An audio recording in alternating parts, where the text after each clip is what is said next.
కిసాన్ వాణి కేంద్ర వ్యవసాయ రైతు సంక్షేమ మంత్రిత్వ శాఖ వారి ప్రాయోజిత కార్యక్రమం.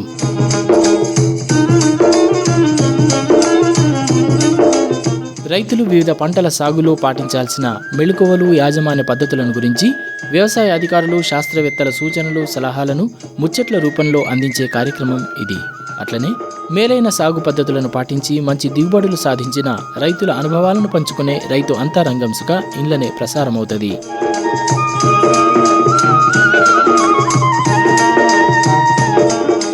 ఇయాలటి కిసాన్ వాణి కార్యక్రమ సమర్పణ కె లెనిన్.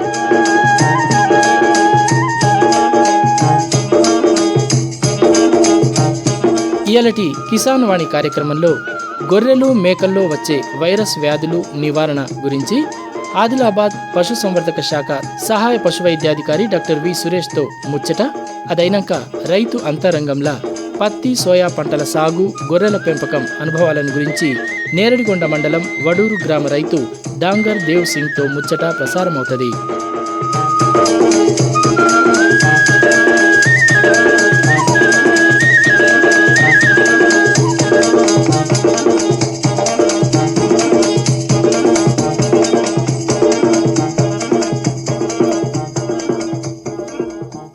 వాతావరణం.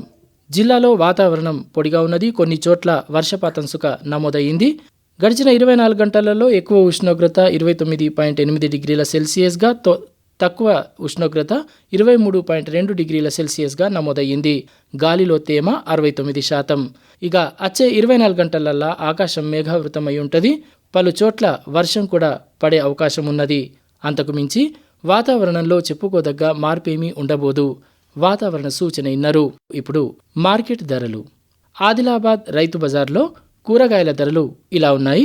టమాటా కిలో కింటికి 20 రూపాయలు, వంకాయ 20 రూపాయలు, బెండకాయలు 20 రూపాయలకు కిలో చొప్పున, అట్లాగే బబ్బెర 20 రూపాయలకు కిలో, అల్చంత 15 రూపాయల కిలో ధర పలుకుతోంది. మార్కెట్ ధరలు విన్నారు. ఇప్పుడొక ప్రకటన. ప్రధానమంత్రి కిసాన్ మాన్ధన్ యోజన లభించును పెన్షన్ ఆధారం, కడింకా రైతు నిరాధారం, ఆనందాలతో అనుబంధం, వృద్ధాప్యం సుఖ సంతోషం, సురక్షితమౌను అన్నదాత, సురక్షితమౌను అన్నదాత. ప్రధానమంత్రి కిసాన్ మాన్ధన్ యోజన ద్వారా సన్నా చిన్నకారు రైతుల భవిష్యత్తు అవుతుంది సురక్షితం. అలాగే 60 ఏళ్ల వయసు నుంచి నెలకు 3,000 రూపాయల పెన్షన్ లభించడం సునిశ్చితం. 18 నుంచి 40 ఏళ్ల వయసున్న రైతులు నెలకు 55 రూపాయల నుంచి 200 రూపాయల వరకు చెల్లించి ఇందులో చేరవచ్చు. ఈ సహకార పెన్షన్ పథకంలో ప్రభుత్వం అందిస్తుంది సమాన భాగస్వామ్యం. రైతు సోదరులందరూ ఈ పథకం యొక్క ప్రయోజనం పొందడం కోసం ప్రజాసేవా కేంద్రానికి వెళ్ళండి. మీ పేరు ఉచితంగా నమోదు చేసుకోండి. ప్రధానమంత్రి కిసాన్ మాన్ధన్ యోజన అన్నదాత పరిశ్రమకు గౌరవం, పెన్షన్ తో సురక్షితం అవుతుంది వారి గృహం. వ్యవసాయ మరియు రైతు సంక్షేమ మంత్రిత్వ శాఖ, భారత ప్రభుత్వం ద్వారా జనహితార్థం జారీ. మీరు ట్యూన్ చేసింది ఆకాశవాణి ఆదిలాబాద్ 100.2 FM మనస్సు నిండా. మీరు వింటున్నారు కిసాన్ వాణి కేంద్ర వ్యవసాయ రైతు సంక్షేమ మంత్రిత్వ శాఖ వారి ప్రాయోజిత కార్యక్రమం. కార్యక్రమంలో ముందుగా వినుండ్రి గొర్రెలు, మేకల్లో వచ్చే వైరస్ వ్యాధులు నివారణ ఈ అంశం గురించి ఆదిలాబాద్ పశుసంవర్ధక శాఖ సహాయ పశువైద్యాధికారి డాక్టర్ వి సురేష్తో ముచ్చట పెట్టింది యు దినేష్. నమస్కారం అండి డాక్టర్ సురేష్ గారు. నమస్కారములు. ముందుగా చెప్పండి, ఈ గొర్రెలలో, మేకలలో ఏ వైరస్ వ్యాధులు వస్తాయంటారు? ముఖ్యంగా మనకు గొర్రెల్లో, మేకల్లో సాధారణంగా వచ్చే వైరస్ వ్యాధులు చూసుకున్నట్లయితే రైతులు పిలిచేటువంటి పారుడు వ్యాధి, పీపీఆర్ వ్యాధి అంటుంటారు, నీలి నాలుక వ్యాధి, ఇది బ్లూ టంగ్ వ్యాధి అనేటువంటిది, అదేవిధంగా పాక్స్, మశూచి వ్యాధి అనేటువంటిది. ఈ మూడు ఎక్కువగా మనకు ఈ కాలంలో అంటే వర్షాకాలం నుండి చలికాలం వరకు కూడా ఈ వ్యాధులు అనేటువంటివి ఎక్కువగా వచ్చి వాటిలలో మరణాల శాతం అనేటువంటిది ఎక్కువగా ఉండి రైతులకు నష్టాన్ని కలుగజేసేటువంటి ఈ వ్యాధులు అనేటువంటి వైరస్ వ్యాధులు. అయితే పారుడు వ్యాధి అంటే ఏమిటి, ఎప్పుడు వస్తుంది? ముఖ్యంగా ఈ పారుడు వ్యాధి అంటే ఈ వర్షాకాలంలో ఎక్కువగా వస్తుంది. ఈ వ్యాధి రావడానికి కారణము పీపీఆర్ వైరస్ అనేటువంటిది. ఈ వైరస్ వ్యాధి అనేటువంటిది వీటిల్లో పారుడు అనేటువంటిది ఎక్కువగా ఉంటుంది. అంటే ఈ విరేచనాలు ఎక్కువగా వస్తాయి. విరేచనాలు ఎక్కువగా ఉండి చీమిడి గారడము, ఉండడం వల్ల దీన్ని ఏమంటారంటే పారుడు వ్యాధిగా మన రైతులు పిలుచుకుంటారు. ఇది వర్షాకాలంలో ఎక్కువగా వస్తుంది. అంటే మనకు జూలై, ఆగస్టు, సెప్టెంబర్, అక్టోబర్ మాసాలలో ఎక్కువగా వస్తుంది. ఈ వ్యాధి వచ్చినట్లయితే మరణాల శాతం అనేటువంటిది ఎక్కువగా ఉంటుంది. ఈ పారుడు వ్యాధి లక్షణాల గురించి తెలియజేస్తారా? ముఖ్యంగా పారుడు వ్యాధి లక్షణాలు చూసినట్లయితే మొదటగా వాటికి నోట్లో పుండ్లు కావడం అనేటువంటిది గమనిస్తుంటాం. నోటి నుంచి నురుగా రావడము, అదేవిధంగా జ్వరం అనేటువంటిది విపరీతంగా ఉంటుంది. 104 నుంచి 106 డిగ్రీల ఫారెన్హీట్ జ్వరం ఉంటుంది. తర్వాత ఈ కళ్ళ నుండి నీళ్లు గారడము, ముక్కు నుండి చీమిడి గారడము అనేటువంటిది గమనిస్తాం. అదేవిధంగా విరేచనాలు ఎక్కువగా ఉంటాయి. చీమిడి, విరేచనాలు ఈ రెండు కూడా ఉన్నట్లయితే పారుడు వ్యాధిగా మనం తెలుసుకోవచ్చు లక్షణాలని బట్టి. ఈ వ్యాధిలో ఎక్కువగా మరణాలు అనేటువంటివి సంభవిస్తాయి. ఎందుకంటే ఒక నోట్లోనే పుండ్లు కాకుండా మొత్తం పేగు లోపల కూడా పుండ్లు కావడం అనేటువంటిది జరుగుతుంది. మనం అల్సర్స్ అంటాం కదా, ఈ విధమైనటువంటి అల్సర్స్ అనేటువంటివి పేగు లోపల ఉండి ఏదైతే ఈ గొర్రెలు మేకలు తింటాయో గడ్డి తినడము ఏదైనా తినడం వల్ల అది అబ్జార్ప్షన్ అనేటువంటిది కాకుండా పోయి నీరసించిపోయి తీవ్రకు చనిపోవడం అనేటువంటిది జరుగుతుంది. ఈ పారుడు వ్యాధిలో మరణాల శాతం ఎంతవరకు ఉంటుంది? ముఖ్యంగా పారుడు వ్యాధి వచ్చిందంటే 100కు 50% మరణాలు ఉంటాయి. 100లో 50 మరణాలు సంభవిస్తాయి. పిల్లలలో ఎక్కువగా మరణాలు అనేటువంటివి ఉంటాయి. కాబట్టి ఈ పారుడు వ్యాధి అనేటువంటిది మనము ఇంతకుముందు ఎప్పుడైనా వ్యాక్సిన్ టీకా ఇచ్చినట్లయితే వాటిలలో రాదు, కానీ పిల్లలలో ఎక్కువ ఎందుకు వస్తుంది అంటే ఈ వ్యాధి అనేటువంటిది 3 నెలలు 6 నెలల మధ్యలో ఉన్నటువంటి పిల్లలలో ఎక్కువగా వచ్చి మరణాల రేటు అనేటువంటిది దాదాపుగా మనకు 80 నుంచి 90% మరణాల రేటు సంభవిస్తుంది. ఈ గొర్రెలలో కానీ మేకలలో కానీ ఈ నీలి నాలుక వ్యాధి వస్తుంది అంటుంటారు. మరి అసలు నీలి నాలుక వ్యాధి అంటే ఏంటిది? ముఖ్యంగా నీలి నాలుక వ్యాధి అంటే నాలుక నల్లబడడం అనేటువంటిది గమనిస్తాం. కాబట్టి దీన్ని రైతులు ఏమంటారంటే నీలి నాలుక వ్యాధి వచ్చింది అంటారు. నోట్లో పుండ్లు కావడము, అదేవిధంగా నాలుక నల్లబడిపోవడము, ఈ మరణాలు సంభవించడం అనేటువంటిది జరుగుతుంటుంది. నీలి నాలుక వ్యాధి అనేటువంటిది ఒక వైరస్ వలన వస్తుంది. ఈ వైరస్ అనేటువంటిది మనకు ఎక్కువగా వర్షాకాలంలోనే వస్తుంది. వర్షాకాలంలో వచ్చి చాలా అంటే ఒకదానికి వచ్చిందంటే మందలో మొత్తం అన్నిటికి కూడా వ్యాప్తి చెందడం అనేటువంటిది మనం గమనిస్తుంటాం. కాబట్టి ఈ నీలి నాలుక వ్యాధి ఈ కాలంలో ఎక్కువగా వస్తుంది. అంటే ఈ దోమలు, ఈగలు ఎక్కువగా ఉండడం వల్ల ఈ కాలంలో ఎక్కువగా వస్తుంటుంది. ఇంకా ఏ రకంగా ఈ నీలి నాలుక వ్యాధి వ్యాప్తి చెందే అవకాశం ఉంది? ముఖ్యంగా ఈ నీలి నాలుక వ్యాధి మందలో ఒకదానికి వస్తే ఆ దోమలు దాన్ని కుట్టి వేరే గొర్రెల్ని మేకల్ని కుట్టడం వల్ల, జొర్రీగలు అనేటువంటివి ఎక్కువ ఉండడం వల్ల వ్యాప్తి చెందుతుంది. నీరు ద్వారా అదేవిధంగా మేత ద్వారా కూడా ఈ వైరస్ అనేటువంటిది వ్యాప్తి చెందుతుంది. కాబట్టి వర్షాకాలంలో దోమలు, ఈగలు ఎక్కువగా ఇప్పుడు ఆగస్ట్, సెప్టెంబర్, అక్టోబర్లో ఎక్కువగా ఉంటాయి. కాబట్టి ఈ కాలంలోనే ఈ నీలి నాలుక వ్యాధిని మనము గమనిస్తుంటాం. ఈ నీలి నాలుక వ్యాధి లక్షణాలు ఏ విధంగా ఉంటాయి? ముఖ్యంగా నాలుక నల్లబడిపోవడము, జ్వరం అనేటువంటిది ఉంటుంది. 104 నుంచి 106 డిగ్రీల జ్వరం ఉంటుంది. అదేవిధంగా నోట్లో పుండ్లు కావడం అనేటువంటిది గమనిస్తాం. కాళ్ళు కుంటుపట్టడం జరుగుతుంటుంది. దీంట్లో కాళ్ళు కుంటుపట్టి ఒక రింగ్ టైపు బ్యాండ్ అనేటువంటిది కూడా కాళ్ళ పైన ఉంటుంది. డెక్కల పైన ఒక రింగ్ లాంటిది మనకు ఏర్పడుతుంటుంది. తర్వాత ఈ గొర్రెలు మేకలు చనిపోవడం అనేటువంటిది కూడా గమనిస్తుంటాం. మనకు దాదాపు 30 నుంచి 40% మరణాల రేట్ అనేటువంటిది గమనిస్తుంటాం. దీంట్లో మనకు ఈ వ్యాధి అనేటువంటిది ఒకదానికి వస్తే అన్నిటికీ వ్యాప్తి చెందుతుంది. కాబట్టి మనం లక్షణాలని బట్టి నీలి నాలుక వ్యాధిగా మనం నిర్ధారించుకోవచ్చు. ఈ వ్యాధి రాకుండా ఉండాలంటే ముందస్తు జాగ్రత్తలు ఏం చేయాలి?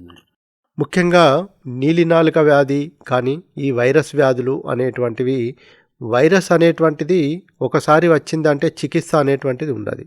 దానికి మనము పైపాటుగా ఏమైనా రోగనిరోధక శక్తిని పెంచే మార్గాలు తప్ప చికిత్స అనేటువంటిది ఉండదు. కాబట్టి రైతులు గమనించాల్సింది ఏంటంటే వాటికి తగిన టీకాలు అనేటువంటివి వేయించుకోవాలి.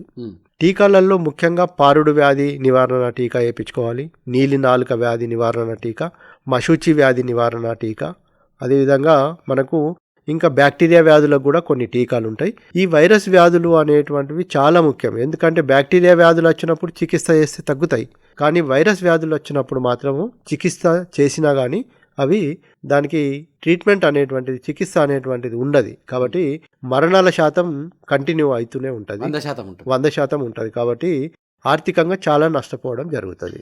ఈ గొర్రెలలో మేకలలో వచ్చేటటువంటి వ్యాధులలో మసూచి వ్యాధి ఒకటి. మరి ఈ మసూచి వ్యాధి అంటే ఏమిటి, మరి ఎలా వస్తుంది ఇది? ముఖ్యంగా మశూచి వ్యాధి అనేటువంటిది మనకు పిల్లలలో ఏదైతే అమ్మవారు అంటుంటారు దీన్ని, ఈ గొర్రెల్లో మేకల్లో కూడా చర్మం పైన దద్దులు రావడము గమనిస్తుంటాం, జ్వరం రావడం అనేటువంటిది. తర్వాత గొర్రెలు మేకలు బరువు బాగా తగ్గిపోతాయి, బరువు తగ్గిపోయి చివరకు చనిపోవడం కూడా జరుగుతాయి. దీంట్లో 2 విధాలుగా వస్తుంటుంది. చర్మం పైన వచ్చే అమ్మవారు ఒకటి ఉంటుంది, లోపల ఏదైతే ఈ ఊపిరితిత్తులు, గుండె, తర్వాత పేగుకు వచ్చేటువంటి అమ్మవారు, లోపల పొక్కులు రావడం అనేటువంటిది 2వ రకంగా మనం భావిస్తాం. ఈ 2 రకాలు కూడా వస్తుంటాయి. ఎర్ర చీమిడి వస్తున్నది అంటే ఈ అమ్మవారు కూడా వచ్చినట్టుగా మనం గమనిస్తుంటాం. మన రైతులు ఏమంటారంటే ఎర్ర చీమిడి వస్తుంది నా గొర్రెల్లో అంటుంటారు. ఈ లక్షణాలని బట్టి కూడా మనము ఈ రైతులు మశూచి వ్యాధి వచ్చిందిగా మనం నిర్ధారించుకొని తగినటువంటి చికిత్స చేపించుకోవాలి. గొర్రెల్లో మందలో ఒకదానికి వస్తే అన్ని గొర్రెలకు మేకలకు వ్యాప్తి చెందడం అనేటువంటిది గమనిస్తుంటాం. ఇది 100% వ్యాప్తి చెందుతుంది. ఒక గొర్రెకి వస్తే అన్ని మొత్తం గొర్రెల మందకు వచ్చే అవకాశం ఉంటుంది. మరణాల రేటు అనేటువంటిది 20% వరకు ఉంటుంది. చాలా బరువు తగ్గడం అనేటువంటిది గమనిస్తుంటాం. ఆర్థికంగా నష్టం బాగా కలుగజేస్తుంది. ఈ మసూచి వ్యాధి లక్షణాలు తెలియజేస్తారా? ముఖ్యంగా మశూచి వ్యాధిలో ఈ జ్వరం అనేటువంటిది ఎక్కువగా ఉంటుంది. 104 నుంచి 106 డిగ్రీల జ్వరం ఉంటుంది. అదేవిధంగా బరువు తగ్గిపోవడం గమనిస్తుంటాం, మేత తినకపోవడము, చీమిడి అనేటువంటిది రెడ్ అంటే రక్తంతో కూడిన చీమిడి రావడం గమనిస్తుంటాము. చర్మం పైన దద్దులు రావడం, చర్మం పైన ఎక్కువగా ఈ చెవుల భాగంలో, పొదుగు భాగంలో, తోక భాగంలో మొదటగా మనం గమనిస్తాం. తర్వాత అవి బాడీ మొత్తం స్ప్రెడ్ అయ్యే అవకాశం ఉంటుంది. కాబట్టి ఈ చర్మం పైన దద్దులు వస్తున్నాయంటే మశూచి వ్యాధిగా మనం తెలుసుకోవచ్చు. ఈ చర్మం పైన దద్దులు తర్వాత కొన్ని రోజుల తర్వాత అవి పగిలిపోయి చీము గారడం అనేటువంటిది కూడా మనం గమనిస్తుంటాం. కాబట్టి ఇట్లాంటి మశూచి వ్యాధి వచ్చిన వెంటనే గొర్రెల్ని, ఒక గొర్రెకి వచ్చిందంటే ఆ గొర్రెల మంద నుంచి దాన్ని సపరేట్ చేసి చికిత్స చేయించుకోవాలి. లేకపోతే దాంట్లో కలిపినట్లయితే అన్నిటికి కూడా వచ్చే అవకాశం ఉంటుంది. కాబట్టి ఈ లక్షణాలు ఏవైతే ఉంటాయో, చర్మం పైన దద్దులు వస్తాయో, దాన్ని మశూచి వ్యాధిగా మనం తెలుసుకోవచ్చు. అయితే ఈ గొర్రెలలో మేకలలో వైరస్ వ్యాధులను ఏ విధంగా నివారించుకోవాలి? ముఖ్యంగా మనము ఈ వర్షాకాలంలో ఈ పాకని శుభ్రంగా ఉంచడం అనేటువంటిది ఒకటి.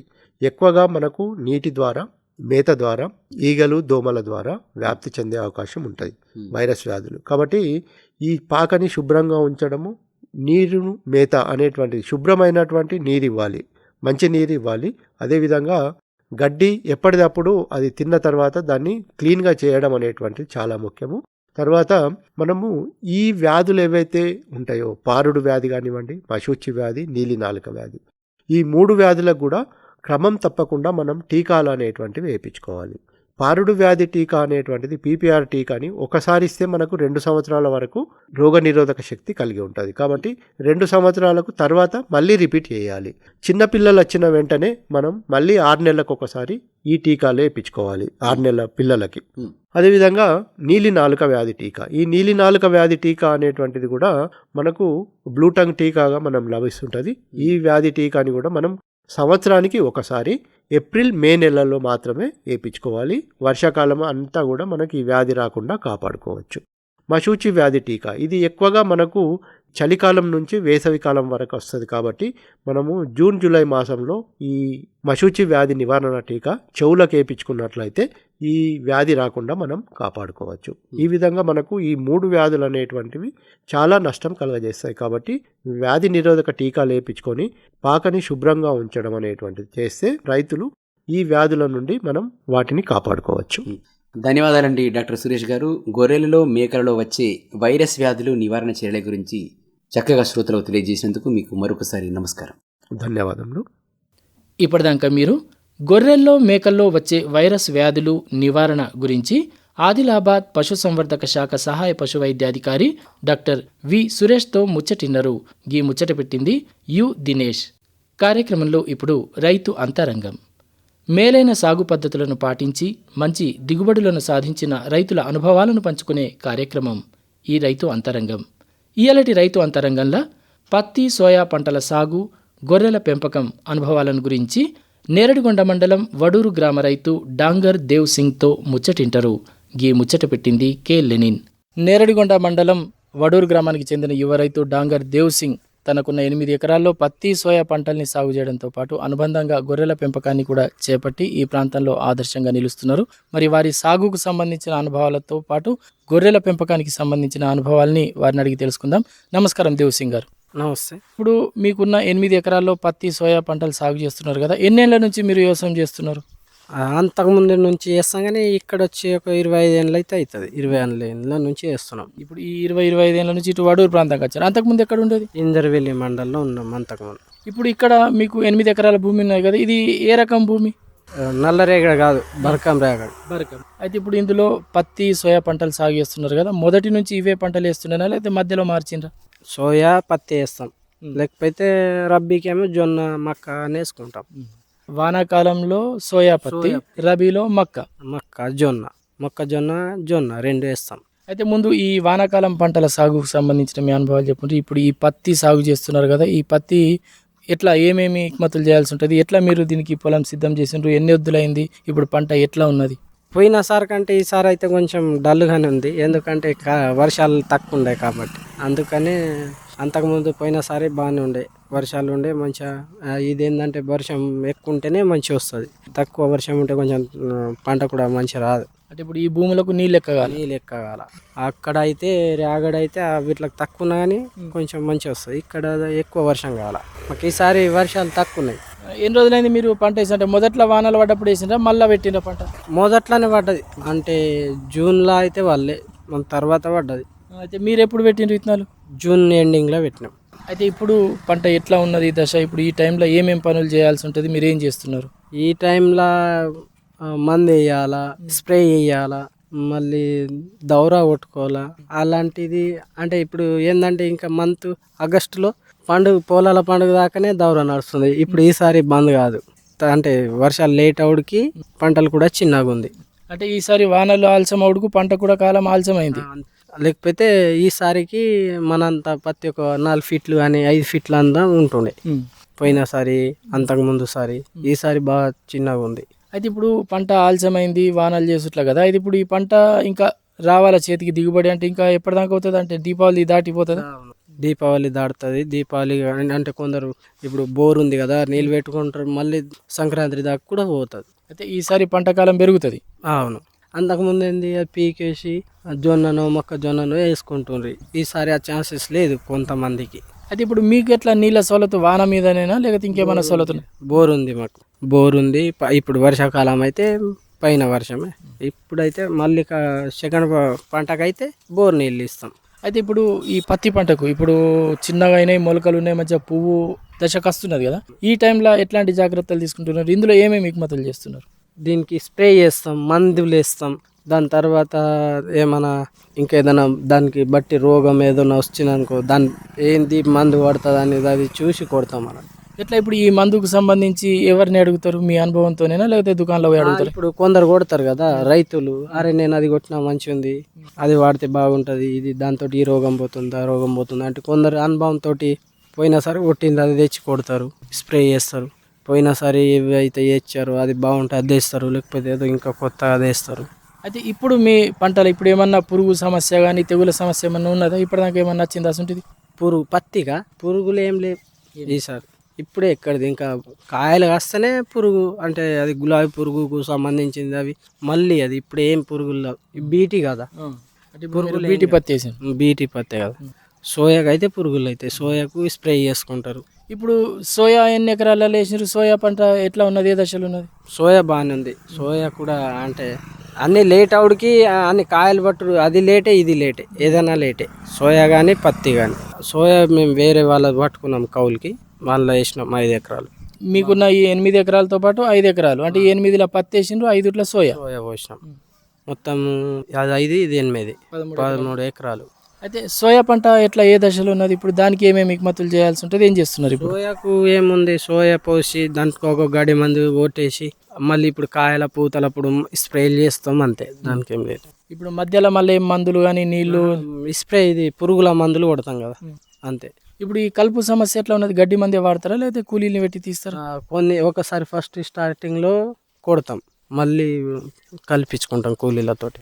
అంటే ఒక్కసారి మొదటి దశలోనే ఇది చిన్నగా ఉంటుంది కదా అప్పుడు రాదు, అందుకనే స్ప్రే అది గడ్డి మందు కొడతాం, తర్వాత కొట్టాం. ఇక ఇప్పుడు పంట పెరిగినాక ఆ మధ్యలో వస్తుంది కదా కలుపు, అది ఎట్లా తీస్తుంది? తీసేస్తాం, ఇప్పుడు కలుపులు కైకిలు పెట్టేసి తీసేస్తాం. ఎన్నిసార్లు కల్పిస్తారు? ఈసారి అయితే ఒక్కొక్కసారి అయింది, ఇప్పుడు రెండు సార్లు 3 సార్లు అయిపోతుండే, కాలం లేక ఈసారి ఒక్కటేసారి అయింది, ఒక్కళ్ళు 2 సార్లు అయింది అంతే. ఇప్పుడు మొన్నటి ఆనాకాలంలో పత్తి సోయా ఎట్లా ఉండే పంటలు? ఉండే సోయా అంత దిగుబడి రాలేదు కానీ పత్తి బాగా వచ్చింది.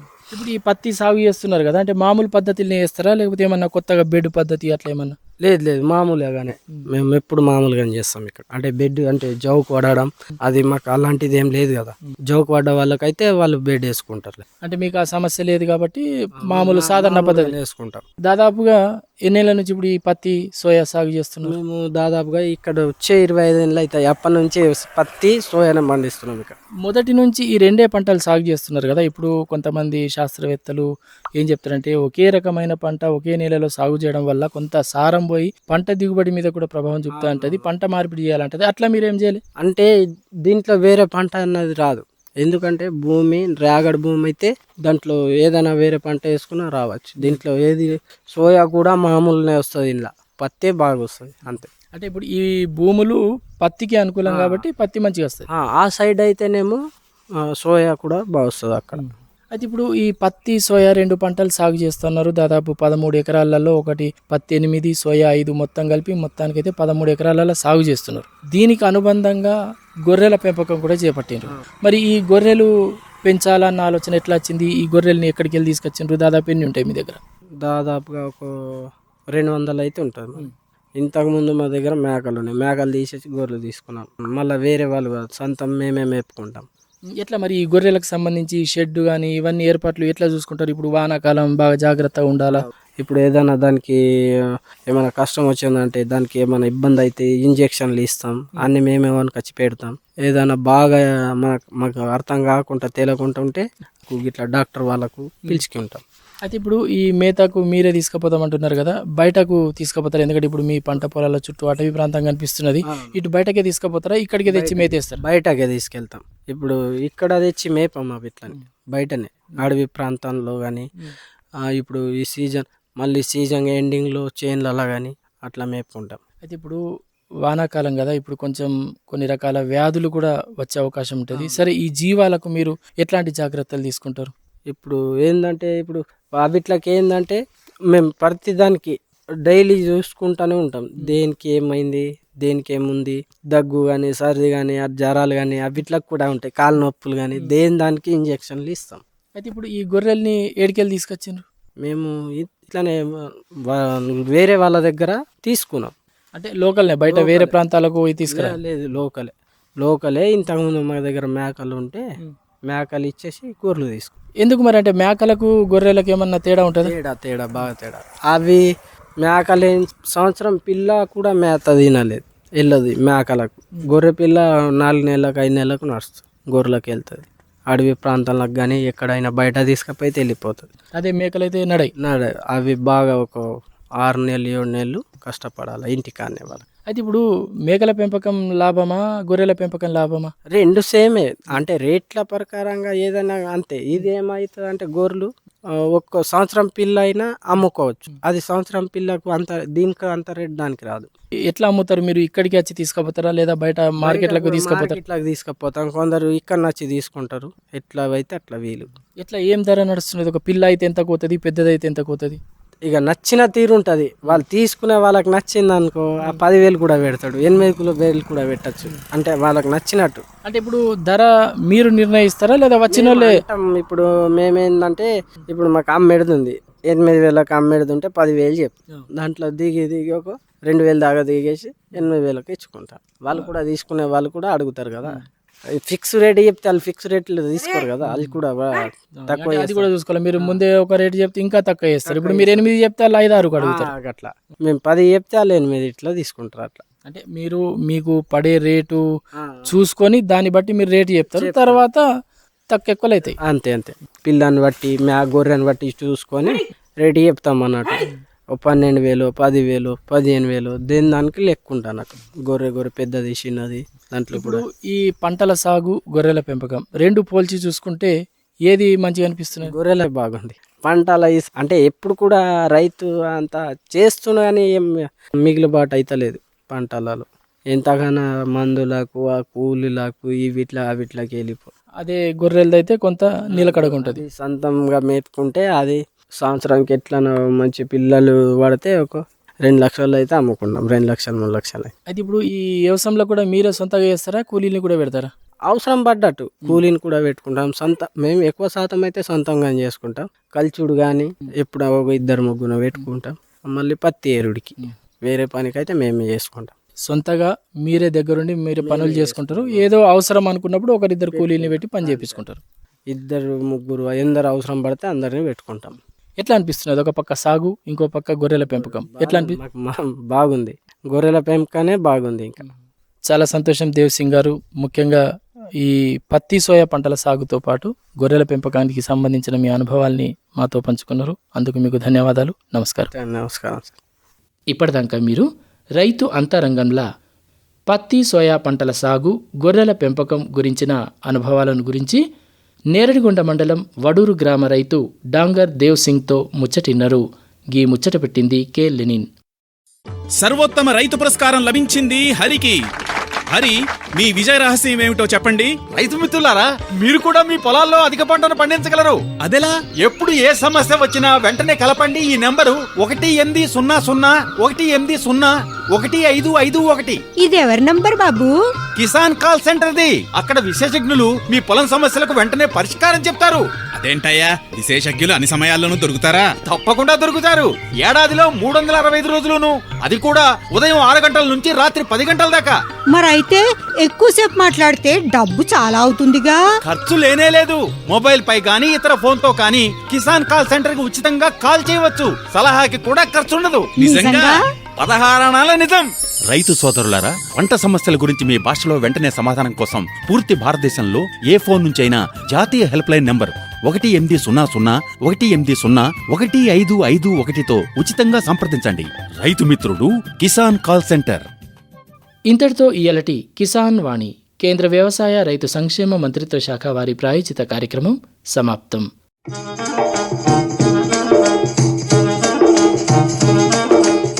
ఇయ్యాలటి కిసాన్ వాణి కార్యక్రమ సమర్పణ కె లెనిన్.